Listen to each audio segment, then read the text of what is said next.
नमस्कार, मी दिनेश कांजी. आपण बघताय न्यूज डंका. महानगरपालिका निवडणुकांच्या तारखा जाहीर झालेल्या आहेत. आता प्रचाराची रणधुमाळी सुरू होईल. एकमेकांवर हल्ले प्रतिहल्ले सुरू होतील. सत्ताधारी आणि विरोधक एकमेकांवर अशा थाटामध्ये तुटून पडतील की जणू कौरव पांडव युद्धाच्या काळामध्ये एकमेकांची भिडलेले आहेत. त्याचे नेमकं विपरीत चित्र गेल्या आठवड्यामध्ये नागपूरमध्ये पाहायला मिळालं. विधिमंडळाचं हिवाळी अधिवेशन सुरू होतं.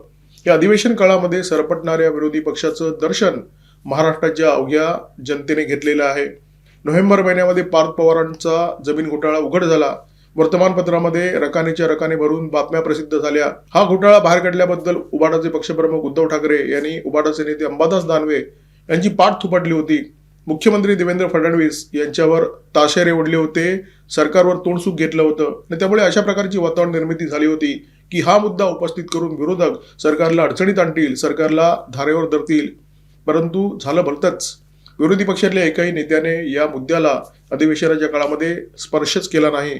सगळे असे गप्प बसले होते की जणू सगळ्यांनी तोंडामध्ये तंबाखूची मळी भरलेली आहे. विधानसभा निवडणुकांच्या काळामध्ये हिंदुत्वाच्या मुद्द्यावर महाराष्ट्राच्या जनतेने महायुतीला उदंड यश दिलं. मजबूत संख्याबळ असलेलं सरकार आज महाराष्ट्रामध्ये सत्ता राबवताना दिसतंय. विरोधी पक्ष अत्यंत कमकुवत झालेला आहे.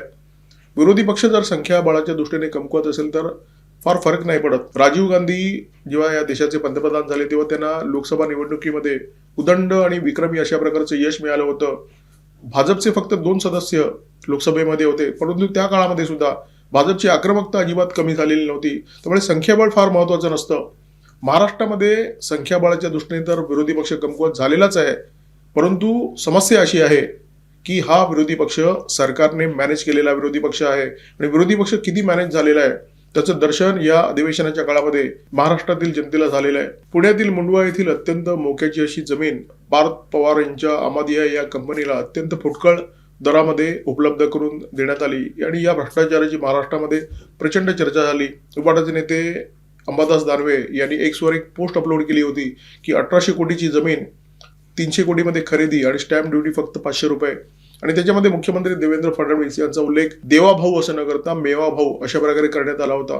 1800 कोटी बाजार मूल्य असलेली जमीन फक्त 300 कोटींना फुंकून टाकण्यात आली आणि या व्यवहारामध्ये जी 6 कोटीची स्टॅम्प ड्युटी होती ती सुद्धा माफ करण्यात आली. फक्त 500 रुपये स्टॅम्प ड्युटी लावून या व्यवहाराचा मार्ग मोकळा करण्यात आला. आता उबाटाचे नेते याच्यावर आरडाओरडा करणं स्वाभाविक होतं, कारण एका उबाटाच्या नेत्याने ही सगळी भानगड बाहेर काढली होती. आदित्य ठाकरेंची पहिली प्रतिक्रिया आली. आदित्य ठाकरे असं म्हणाले की या प्रकरणी रजिस्ट्रारला निलंबित करून काय उपयोग. या प्रकरणामध्ये जी मोठी नावं येत आहेत त्यांची चौकशी होणार काय, त्यांच्यावर कारवाई होणार काय. उद्धव ठाकरेंनी सुद्धा प्रतिक्रिया दिली. उद्धव ठाकरे यांनी सर्वप्रथम अंबादास दानवे यांची पाठ थोपटली की अरे वा, उबाटाचे नेते दानवे यांनी हा घोटाळा बाहेर काढलेला आहे. त्याच्यानंतर ते असं म्हणाले की शक्तीपीठ मार्गाच्या आजूबाजूला जी जमीन आहे ती सुद्धा दलालांच्या ताब्यात आहे आणि या जमीन खरेदीची सुद्धा चौकशी झाली पाहिजे. म्हणजे त्यांनी एका घोटाळ्याबद्दल बोलताना दुसऱ्या घोटाळ्याबद्दल मसाला मीडियाला दिला. महाविकास आघाडी सरकारच्या कार्यकाळामध्ये उद्धव ठाकरे मुख्यमंत्री असताना घोटाळे ही आम बात होती आणि विरोधी पक्षाचे नेते असलेले देवेंद्र फडणवीस याच मुद्द्यावरून सरकारला अधिवेशनाच्या काळामध्ये अक्षरशः नागवं करत होते. आता महायुतीचा एक घोटाळा विरोधकांच्या हाती लागलाय. उपमुख्यमंत्री अजितदादा पवार यांचे चिरंजीव पार्थ पवार या घोटाळ्यामध्ये सहभागी आहेत. तर अशा परिस्थितीमध्ये विरोधी पक्षांनी काय करणं अपेक्षित होतं. लोकांना असं वाटलेलं की अधिवेशन काळामध्ये विधिमंडळाच्या पायऱ्यांवर हे सगळे विरोधक उभे राहतील किंवा बसतील, ठिय्या देतील आणि घोषणा देतील की 1300 खोके एकदम ओके. उपमुख्यमंत्री अजितदादा पवार यांचा राजीनामा मागितला जाईल. विरोधी पक्ष सरकारला धारेवर धरेल आणि सरकारला दाती तोंड धरायला भाग पाडेल. परंतु प्रत्यक्षात तसं काही झालेलं जनतेला पाहायला मिळालं नाही. म्हणजे ढोल ताशे वाजत असतील अशी अपेक्षा करून मीडियावाले तिथे आलेले. प्रत्यक्षात या मुद्द्यावर तरी सभागृहामध्ये स्मशान शांतता पाहायला मिळाली. या मुद्द्याला ना कोणी स्पर्श केला, ना कोणी या मुद्द्याकडे ढुंकून पाहिलं. या मुद्द्याला बाजूला ठेवून विरोधी पक्ष पुचाट असे आक्षेप उपस्थित करत राहिले आणि त्या पुचाट आक्षेपांवर अत्यंत पुसपुशीत अशी उत्तरं ऐकत राहिले. एखादा अत्यंत संवेदनशील अशा प्रकारच्या भ्रष्टाचाराचा मुद्दा विरोधी पक्ष आक्रमकपणे उपस्थित करतात, परंतु ऐन अधिवेशनाच्या काळामध्ये हा मुद्दा अर्ध्यावर सोडून दिला जातो. या मुद्द्याला स्पर्शच केला जात नाही. या सगळ्या कृतीमुळे विरोधी पक्षांबाबत जनतेच्या मनामध्ये एक संशयाचं वातावरण निर्माण झालेलं आहे. अजितदादा पवार हे महाराष्ट्राच्या सरकारमध्ये कायमस्वरूपी उपमुख्यमंत्री आहेत. सरकार कोणाचंही असलं तरी अजितदादा उपमुख्यमंत्री असतात. ते महायुती सरकारमध्ये सुद्धा उपमुख्यमंत्री आहेत, अर्थमंत्री आहेत, त्यामुळे त्यांना वाचवणं हे सरकारचं कर्तव्य बनतं. जर अजितदादांना वाचवलं नाही तर सरकार कदाचित अस्थिर होऊ शकतं. ही सरकारची मजबुरी असू शकते, ही मुख्यमंत्री देवेंद्र फडणवीस यांची मजबुरी असू शकते, परंतु विरोधकांची काय मजबुरी होती? हे सरकार जर अस्थिर झालं तर त्यांना काय फरक पडणार होता? विरोधी पक्षांनी तरी सुद्धा या प्रकरणी अजिबात आक्रमक भूमिका घेतली नाही, उलट हा मुद्दा सोडून दिलेला दिसला. विरोधकांकडून एखादा मुद्दा अत्यंत आक्रमकपणे मांडला जातो आणि जेव्हा खरोखरच हा मुद्दा धसास लावण्याची वेळ येते तेव्हा विरोधक पाय मागे घेतात. याचा अर्थ स्पष्ट आहे की या प्रकरणामध्ये डील झालेलं आहे. विरोधकांनी फक्त ब्लॅकमेलिंगसाठी हा मुद्दा उपस्थित केला, सरकारला थोडंसं वाकवलं, त्यांना जे काही हवं होतं ते पदरात पडून घेतलं आणि ते पदरात पडल्यानंतर विरोधक शांत झाले.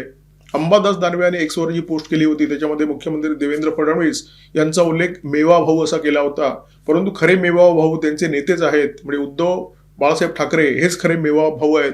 हे या निमित्ताने पुन्हा एकदा स्पष्ट झालं. उद्धव ठाकरे जेव्हा महाराष्ट्राचे मुख्यमंत्री होते तेव्हा त्यांच्यावर टक्केवारीचा आरोप झाला, जेव्हा महानगरपालिका त्यांच्या ताब्यात होती तेव्हा सुद्धा त्यांच्यावर टक्केवारीचा आरोप झाला, परंतु विरोधी पक्षात असताना सुद्धा टक्केवारी घेता येते हे या निमित्ताने उद्धव ठाकरे यांनी सिद्ध केलेलं आहे. फडणवीसांच्या सरकारमध्ये फडणवीसांच्या आजूबाजूला काही भ्रष्ट लोकांचा गोतावळा जरी असला तरी त्यांची वैयक्तिक प्रतिमा अत्यंत उज्ज्वल आहे, अत्यंत स्वच्छ आहे. अमुक तमुक भ्रष्टाचार देवेंद्र फडणवीसांनी केला असा आरोप जरी त्यांच्यावर झाला तरी महाराष्ट्राची जनता त्याच्यावर अजिबात विश्वास ठेवणार नाही. परंतु पार्थ पवारांचं जे प्रकरण आहे त्याचा मीडियामध्ये तर बोबाटा झाला. अधिवेशन काळामध्ये या मुद्द्यावर विरोधकांनी जरी मिठाची गुळणी केली असली तरी या मुद्द्यामुळे सरकारच्या प्रतिमेला कलंक लागलेला आहे, एक डाग लागलेला आहे, ही बाब तर कोणीही नाकारू शकत नाही. महाराष्ट्रातला जो विरोधक आहे तो सध्या प्रचंड आक्रमक आहे. फक्त दोन पातळीवर, एक तर सोशल मीडिया आणि दुसरं पत्रकार परिषदा, या दोन माध्यमातून सरकारवर टीका करायची, सरकारची लक्तरं काढायची, हे काम तर विरोधक कर्तव्य आहे. परंतु प्रत्यक्षात जिथे या मुद्द्याचा उपयोग होईल तिथे मात्र विरोधी पक्ष पूर्णपणे मौन बाळगलेला दिसतो. म्हणजे तलवार मॅनातून बाहेर काढायची, तलवार उगारायची, परंतु प्रत्यक्षात वार करायचं नाही, थैल्या घ्यायच्या आणि सेटलमेंट करून टाकायचं. म्हणजे भ्रष्टाचाराच्या बद्दल आरोप करायचे, परंतु ते आरोप भ्रष्टाचार खणून काढण्यासाठी होत नाहीत, ते आरोप होतात भ्रष्टाचार दाबून स्वतःला सुद्धा 4 पैसे मिळतील, स्वतःची सुद्धा थोडीशी तोडपाणी होईल या दृष्टीने. काँग्रेसच्या मुंबई अध्यक्षा वर्षा गायकवाड यांनी SRAच्या भ्रष्टाचाराच्या संदर्भात बरीच बडबड केली होती, पत्रकार परिषद घेतली होती, सरकारवर आरोप केले होते. परंतु या अधिवेशनच्या काळामध्ये या SRAचा जो मुद्दा आहे तो काँग्रेसच्या एकही सदस्याने उपस्थित केला नाही. खरं तर या मुद्द्यावर सुद्धा आरडाओरडा करण्यासारखं, बोंबाबोंब करण्यासारखं, या प्रकरणामध्ये जे दोषी आहेत त्यांच्यावर टीकेची झोड उठवण्यासारखं बरंच काही होतं.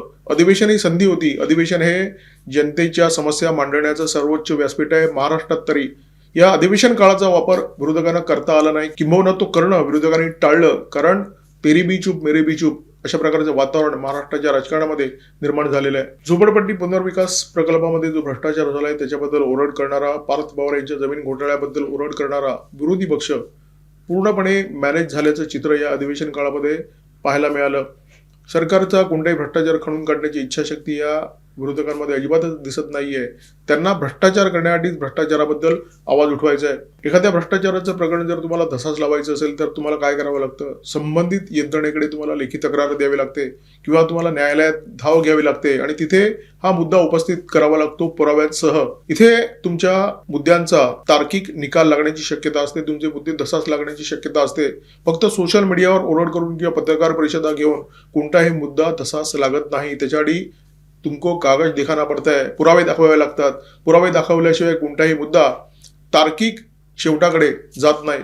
परंतु महाराष्ट्रातल्या विरोधकांना हे माहिती आहे, कळतंय परंतु वळत नाहीये, कारण त्यांना फक्त सरकारला धमकवायचं आहे आणि स्वतःच्या तुंबड्या भरायच्या आहेत, तोडपाणी करून घ्यायचं आहे. मी कधी काळी महानगरपालिकेमध्ये सुद्धा वार्तांकन केलेलं आहे. महानगरपालिकेमध्ये स्टँडिंग कमिटी नावाचं एक प्रकरण असतं. या स्टँडिंग कमिटीमध्ये सत्ताधारी पक्षाचं बहुमत जरी असलं तरी सर्व पक्षीय सदस्य असतात आणि महानगरपालिकेचे जे काही खर्च असतात, जे काही प्रस्ताव असतात ते या कमिटीच्या माध्यमातून मंजूर केले जातात.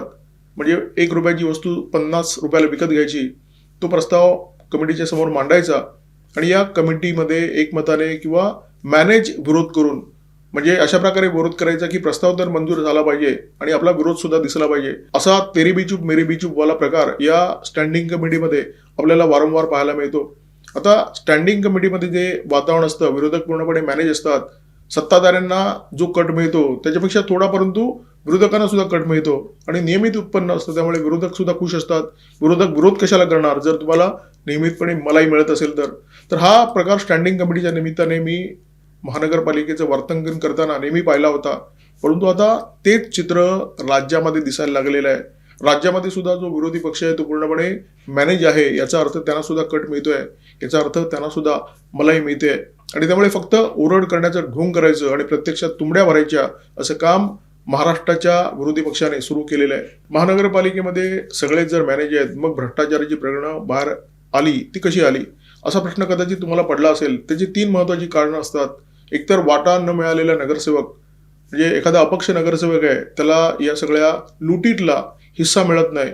मग तो काहीतरी शोधाशोध करतो, एखादा मुद्दा बाहेर काढतो आणि मग एखादं प्रकरण जनतेच्या समोर येतं, किंवा एखादा खास असलेला पत्रकार किंवा दुखावलेला अधिकारी. हे 3 मार्ग असतात ज्या मार्गांमुळे हे जे भ्रष्टाचाराचं प्रकरण असतं एखाद्या, ते जनतेच्या समोर येत असतं. परंतु सध्या तरी सगळं काही व्यवस्थित मॅनेज झालेलं दिसतंय. ना दुखावलेला अधिकारी आहे, न वाटा मिळालेला लोकप्रतिनिधी आहे, न खास असलेला पत्रकार. या तिन्ही गोष्टींचा अभाव असल्यामुळे सध्या तरी भ्रष्टाचाराचं एखादं प्रकरण ढसाच लागलंय असं चित्र महाराष्ट्राच्या जनतेला पाहायला मिळत नाहीये. आता पुन्हा एकदा वळूया पार्थ पवार यांच्या जमीन घोटाळ्याकडे. हे प्रकरण आता संपलंय का? हे प्रकरण पूर्णपणे दाबण्यात आलंय का? तर हे प्रकरण दाबण्यात आलं नाही असं जनतेला भासावं म्हणून मधून काही लोकांची चौकशी होईल, काही लोकांना उचलण्यात येईल, काही लोकांवर कारवाई करण्यात येईल. आणि जोपर्यंत जनता हे सगळं प्रकरण विसरत नाही तोपर्यंत काहीतरी चालू आहे असं भासवण्याचा प्रयत्न होईल. काही महिन्यापूर्वी संजय राऊत यांचं एक विधान होतं. संजय राऊत असं म्हणाले होते की महाराष्ट्राच्या राजकारणामध्ये प्रचंड विखार निर्माण झालेला आहे. देवेंद्र फडणवीस यांनी त्याच्यावर प्रतिक्रिया सुद्धा दिली होती. आता राज्यामध्ये महायुतीचं सरकार आहे आणि हा विकार पूर्णपणे संपलेला दिसतोय. ज्या सध्या लढाया सुरू आहेत, त्या लुटुपुटूच्या लढाया सुरू आहेत. महाराष्ट्राच्या राजकारणातला विकार संपलेला आहे आणि सत्ताधारी आणि विरोधक यांच्यामध्ये व्यवहार सुरू झालेला आहे. याच्यावर शिक्कामोर्तब करणारं हे हिवाळी अधिवेशन होतं.